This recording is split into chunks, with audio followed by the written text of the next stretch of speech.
వైఎస్ఆర్సీపీ రాజ్యసభ అభ్యర్థులు YV Subbareddy, Meda Raghunatha Reddy, Golla బాబురావులకు CM Jagan be form అందజేశారు.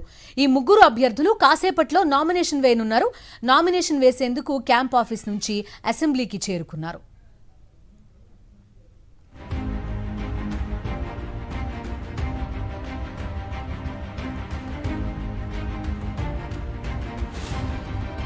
వైఎస్ఆర్సీపీ రాజ్యసభ అభ్యర్థులు YV Subbareddy, Meda Raghunatha Reddy, Golla బాబురావులకు CM Jagan be form అందించారు. ఈ ముగ్గురు అభ్యర్థులు కాసేపట్లో నామినేషన్ వేయనున్నారు. నామినేషన్ వేసేందుకు క్యాంప్ ఆఫీస్ నుంచి అసెంబ్లీకి చేరుకున్నారు.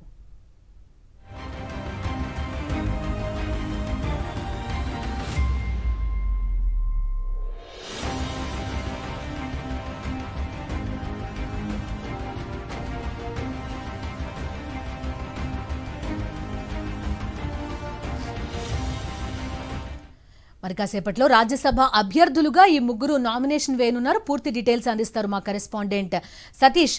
చెప్పండి. బిందు, వైఎస్ఆర్ కాంగ్రెస్ పార్టీ రాజ్యసభ అభ్యర్థులు నామినేషన్ దాఖలు చేస్తున్నారు. కొద్దిసేపటి కిందటే ఆ ముగ్గురు వైఎస్ఆర్ కాంగ్రెస్ పార్టీ రాజ్యసభ సభ్యులు గొల్ల బాబురావు, వైవి సుబ్బారెడ్డి, అదేవిధంగా రఘునాథ్ రెడ్డి, ఆ ముగ్గురు కూడా అసెంబ్లీకి చేరుకున్నారు. ప్రస్తుతం ఎమ్మెల్యేగా ఉన్నటువంటి గొల్ల బాబురావు వైఎస్ఆర్ కాంగ్రెస్ పార్టీ రాజ్యసభ అభ్యర్థిగా నామినేషన్ దాఖలు చేస్తున్నారు. రిటర్నింగ్ అధికారి విజయరాజ్ దగ్గర నామినేషన్ దాఖలు చేస్తున్నారు. ఆ గొల్ల బాబురావు తర్వాత వరుసగా వైవి సుబ్బారెడ్డి, అదేవిధంగా మేడా రఘునాథ్ రెడ్డి ముగ్గురు కూడా నామినేషన్లు దాఖలు చేయనున్నారు. వైఎస్ఆర్ కాంగ్రెస్ పార్టీ అధ్యక్షుడు వైఎస్ జగన్మోహన్ రెడ్డిని ముందు కలిసి అక్కడ బీఫామ్స్ తీసుకున్న తర్వాత వైఎస్ఆర్ కాంగ్రెస్ పార్టీకి సంబంధించినటువంటి ముగ్గురు అభ్యర్థులు కూడా అసెంబ్లీకి చేరుకున్నారు. అసెంబ్లీకి చేరుకొని ప్రస్తుతం రిటర్నింగ్ అధికారి విజయరాజ్ దగ్గర నామినేషన్ దాఖలు చేస్తున్నారు. మొదటగా ముహూర్తం ప్రకారం మొదట గొల్ల బాబురావు నామినేషన్ దాఖలు చేస్తున్నారు. తర్వాత వైవి సుబ్బారెడ్డి, తర్వాత మేడా రఘునాథ్ రెడ్డి నామినేషన్ దాఖలు చేస్తారు. ఆంధ్రప్రదేశ్ రాష్ట్రంలో ఈ ఎన్నికల తర్వాత ఆంధ్రప్రదేశ్ రాష్ట్రానికి సంబంధించినటువంటి రాజ్యసభ సభ్యులు మొత్తం కూడా వైఎస్ఆర్ కాంగ్రెస్ పార్టీ కైవసం చేసుకోబోతుంది.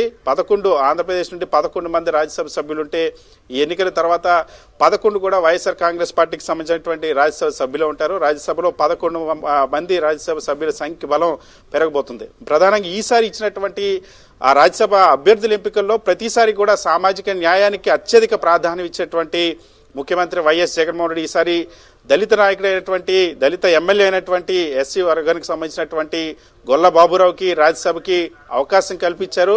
ఆంధ్రప్రదేశ్ రాష్ట్ర విభజిత ఆంధ్రప్రదేశ్ రాష్ట్రంలో ఇప్పటి వరకు కూడా ఒక్క దళితుడికి కూడా ఎవరు అవకాశం ఇవ్వలేదు రాజ్యసభ సభ్యుడిగా.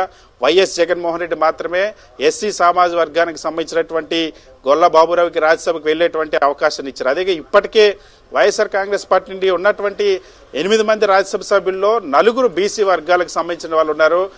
బీసీ సామాజ వర్గానికి సంబంధించినటువంటి సీనియర్ నాయకులైనటువంటి మోపిదేవి వెంకటరమణ, పిల్లి సుభాష్ చంద్రబోస్, అదేవిధంగా బేదా మస్తాన్ రావు, బీసీ ఉద్యమ నాయకుడు ఆర్ కృష్ణ, ఈ 4 గతంలో వైఎస్ జగన్మోహన్ రెడ్డి రాజ్యసభకు పంపించారు.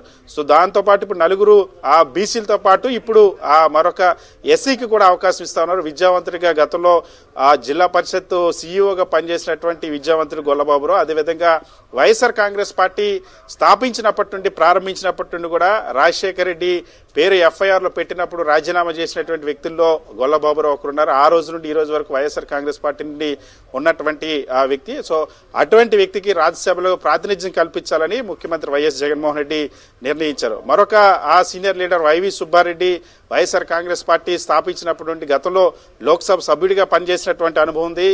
ఒంగోలు పార్లమెంట్ సభ్యుడిగా పనిచేసినటువంటి అనుభవం ఉంది. గత 5 సంవత్సరాల్లో 4 సంవత్సరాల పాటు టీటీడీ చైర్మన్ గా పనిచేసి ఇప్పుడు రాజ్యసభకి ఆంధ్రప్రదేశ్ నుండి ప్రాతినిధ్యం వహించే అవకాశాన్ని కల్పించారు. అదే కడప జిల్లాకు సంబంధించినటువంటి ఎమ్మెల్యే మేడా మల్లికార్జున రెడ్డి సోదరుడు మేడా రఘునాథ్ రెడ్డి వైఎస్ఆర్ కాంగ్రెస్ పార్టీ నుండి మరొక రాజ్యసభ సభ్యుడిగా అవకాశం ఇచ్చారు. సో ఈ ముగ్గురికి కూడా సంఖ్యాబలం పరంగా ఆంధ్రప్రదేశ్ రాష్ట్రంలో ఇప్పుడు ఉన్నటువంటి సంఖ్యాబలం పరంగా 3 స్థానాలను కూడా వైఎస్ఆర్ కాంగ్రెస్ పార్టీ దక్కించుకోబోతుంది. అబ్సల్యూట్ మెజారిటీ ఉంది. సో పూర్తి స్థాయిలో దాదాపుగా ఈ ఎన్నిక ఏకగ్రీవం అవుతుందో లేదా తెలుగుదేశం పార్టీ 4 అభ్యర్థులు పెడుతుందో చూడాలి. ప్రస్తుతం అయితే వైఎస్ఆర్ కాంగ్రెస్ పార్టీకి సంబంధించిన 3 రాజ్యసభ అభ్యర్థులు నామినేషన్ దాఖలు చేస్తున్నారు. Okay Satish, thank you.